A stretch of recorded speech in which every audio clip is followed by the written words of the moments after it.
Hey there, financially confused friends. Monty here with some news that's somehow both terrible and hilarious. So everyone's panicking about the middle class disappearing, right? Oh no, we're all doomed. Well, plot twist. It's not disappearing. It's just doing something way weirder. It's splitting in two like some kind of economic cell division. And depending on what you do in the next 12 months, you're either going to end up on team I asked ChatGPT to do my job, or team why don't I get raises anymore? Same degree, same brain cell count, wildly different bank accounts. One group figured out how to make AI their unpaid intern. The other group, they're basically competing against that unpaid intern and losing. Which is embarrassing, if we're being honest. And here's the part that should really freak you out. This isn't some distant future thing. This is happening right now. Like, while you're procrastinating by watching this video instead of working. So buckle up, Buttercup. We're breaking down why the middle class is having an identity crisis. Why your job is safe, but your salary might not be. And what you can actually do about it before you end up on the wrong side of this split. Let's dive in. Okay.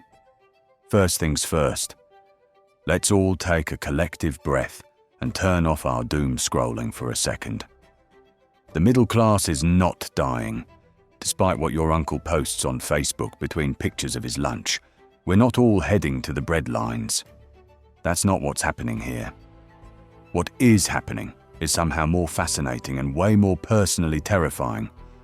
The middle class is basically going through a divorce, and like most divorces, it's messy. Nobody wants to talk about it, and one side is definitely doing better than the other. Group 1.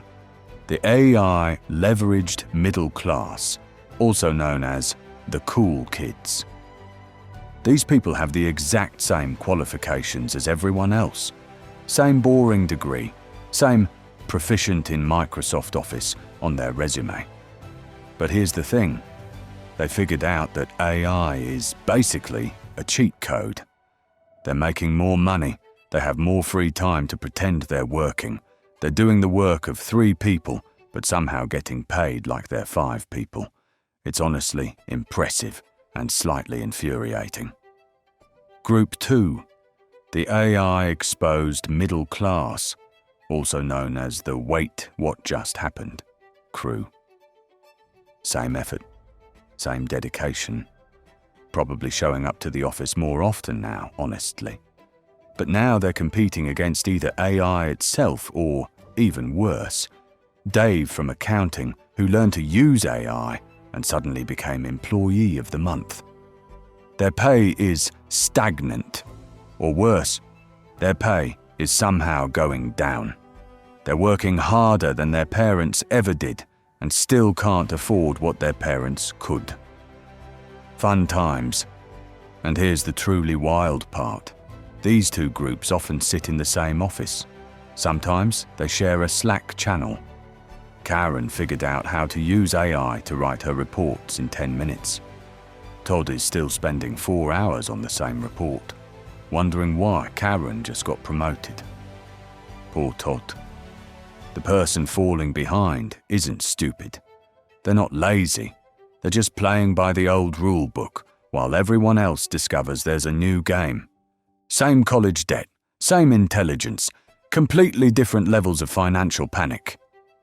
Now you're probably thinking, hold up, Monty. If AI is this magical productivity machine, why do I still have to show up to work? Shouldn't I have been replaced by a robot that doesn't need coffee breaks? Excellent question. And the answer reveals why this whole situation is more sinister than your standard "robots took our jobs" panic. See, AI doesn't eliminate most jobs. That would be too obvious, too dramatic, too protesters outside corporate headquarters. No. AI does something much sneakier. It just makes one person able to do the work of 5 people. And that creates what economists call wage compression, which is just a fancy way of saying you're doing more work for the same crappy paycheck. Let me paint you a picture. The marketing department used to need 5 people. One writes content, one designs stuff, one analyzes data, one does the ads, one manages the chaos. 5 paychecks. Now, with AI tools, one person who figured out ChatGPT can do all of that. Maybe they keep 2 people instead of 5 if they're feeling generous.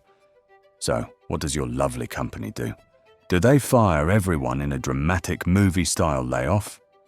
No, that would make them look bad on LinkedIn. Can't have that. Instead, they play the long game. They just stop hiring. Stop giving raises. Sorry, budget's tight. Stop promoting people. And when Kevin quits because he's burnt out, they just don't replace him. We're learning to do more with less. The people's still there, working harder than ever. Getting paid the same. Maybe less when you account for inflation. Because the company knows they can replace you with someone who knows AI and will do even more work for the same money. This is happening right now in marketing, where one AI-powered wizard replaces a whole team. Finance, analysts finishing in hours what used to take weeks. Their reward? More work. Legal. Contract review went from billable days to billable minutes. Lawyers are not happy. Project coordination. Entire departments shrinking faster than your motivation on a Monday. You don't get fired. That would be too merciful. You just mysteriously stop getting raises. Cost of living goes up 8%. Here's your 2% raise. Enjoy your pay cut. And if you're sitting there thinking, well, my job is too specialized / creative / human for this to affect me, congratulations, you're exactly the person this is happening to. The people most confident they're safe are usually the ones most at risk. Welcome to the future. It's weird here. Oh, but wait, it gets better. Or worse. Definitely worse. You've probably heard the optimists saying, don't worry, AI is going to make everything so much cheaper. And technically, they're right, just in the most useless way possible. What AI actually makes cheaper: content creation, graphic design, video editing, writing. Great if you're a content creator, useless if you're not. Software. Apps get more features. Yay, more notification spam. Entertainment. Netflix originals get even more abundant, because what we really needed was more shows. Digital services. Online coaching, tutoring, consulting. Perfect for things you don't actually need. So your streaming services get better. Your apps have more bells and whistles. Your digital experience is chef's kiss optimized. Fantastic. Wonderful. Truly life-changing. What AI does absolutely nothing for. Housing. Your landlord didn't get the AI discount memo. Healthcare. Doctor visits, insurance premiums, that weird rash you're ignoring. Childcare. Shockingly, you still can't have ChatGPT watch your toddler, though some of you have probably tried. Education. College tuition is still climbing like it's training for Everest. Insurance, car, home, health, all going up, up, up. Food. Groceries are getting more expensive because apparently physics still exists. Let me make sure I understand this correctly. AI can generate an Oscar-worthy movie script in 30 seconds, but it can't stop my rent from going up 12% this year? AI can design a logo in the time it takes me to microwave leftovers, but it can't do anything about my health insurance premium increasing by 8%? Cool, cool, cool. Very helpful. Thanks, technology. This is the trap, people. The stuff that makes your life more entertaining gets cheaper. The stuff that determines whether you can actually afford your life. Still expensive. Possibly more expensive. AI makes Netflix cheaper. It does nothing for your rent. And if your salary is flatlining because of wage compression while your rent is doing parkour, well, now you see why this whole "don't worry, AI will make things cheaper" pitch is about as useful as a screen door on a submarine. Alright, so if wage compression is slowly crushing your financial dreams, what's the actual solution? Buckle up, because the answer is going to sound like something your annoying finance bro cousin would say at Thanksgiving. But unfortunately, he's kind of right. Don't tell him I said that. The economy is shifting from rewarding labor to rewarding ownership. I know. You're thinking, great, Monty, so I need to already be rich to survive? Thanks for nothing. But hear me out, because this isn't actually about being wealthy. For the past 50 years, the middle class had a simple deal: trade your time for money. Show up, do work, get paid. Climb the ladder, one boring rung at a time. Retire with a gold watch or whatever. It was boring, but it worked. But AI just threw that whole playbook in the garbage disposal. Because now, AI rewards people who own things that make money without them being there. Passive income isn't just for Instagram gurus anymore. It's becoming the actual survival strategy. What AI rewards, also known as the money while you sleep category. Stocks and investments. Companies using AI print money. Shareholders go cha-ching. Businesses, small business owners, can scale without hiring 50 people. Content and IP.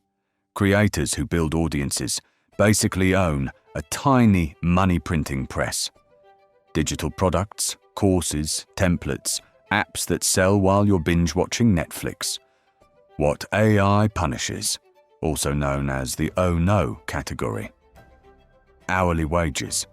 You're racing against AI or people using AI, and spoiler alert, they're faster. Single income dependence. If your only income is your job, you're one layoff away from panic. Pure labor jobs. If you only get paid for showing up, you can't scale, can't multiply, can't win. Here's the uncomfortable truth. If you don't own something that earns without you, AI is working against you, not for you. Now, before you close this video and go cry into your instant ramen, I'm not saying you need to be rich. I'm not saying you need to quit your job and start a crypto podcast or whatever nonsense people are doing now. You don't need to be wealthy. You just need options. You need to own something, even if it's small, even if it's weird, that gives you leverage. Think of it like this. Your job is your main character, but you need some side characters too, like me on this Money Melly channel. Because if your main character gets killed off, you need backup. Let's talk about the formula that's been lying to us all.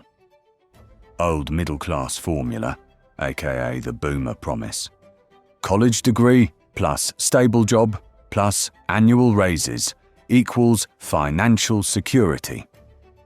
This formula is deader than your high school MySpace page. Not because college is worthless, though let's not talk about that student loan interest. Not because jobs are bad, but because that annual raises part. Yeah, wage compression murdered it, stabbed it, threw it in the river. It's not coming back. You're getting 2% raises in a 7% inflation world and being told you should be grateful. Thanks for the pay cut disguised as a raise, boss. New middle-class formula, also known as the please let this work approach. Multiple income streams plus AI, leverage, plus assets. That scale equals stability. Notice what changed. The new formula isn't about grinding harder. It's not about working 80-hour weeks. It's about being smarter and owning more stuff. You don't need to be Jeff Bezos. You don't need to quit your job and become a LinkedIn influencer posting cringy motivational quotes. You don't need to wake up at 4 a.m. and start a podcast about hustle culture. You just need options, multiple plans, a backup for your backup. What this actually looks like in real life, also known as not as scary as it sounds. Keep your job, but also invest in boring index funds. Yes, even $100 per month adds up. Math is wild like that. Keep your job, but build a small side income using AI, freelance writing, design, selling templates, literally anything digital. Keep your job, but for the love of compound interest, lower your fixed expenses, so one bad month doesn't destroy you. Keep your job, but learn skills that make AI your assistant, not your replacement. This doesn't mean you need a trust fund. It doesn't mean you need to become an entrepreneur influencer with a personal brand and a morning routine. It just means you need to stop putting all your eggs in the "my employer will take care of me forever" basket. Because that basket has a giant hole in the bottom and your eggs are falling out. If your paycheck stops growing while everything costs more, eventually the math just doesn't work. And math doesn't care about your feelings. All right, enough doom and gloom. Let's get practical before you spiral into an existential crisis. What do you actually do, besides panic buying canned goods and Googling how to live off the grid? First, let's talk about the skills that become more valuable when AI is everywhere, not less. These are your safety net. Skills that grow in value, aka are your AI proof. Insurance policy. Decision making. AI can give you 15 options, but someone needs to pick the one that doesn't suck. Explaining complex things simply.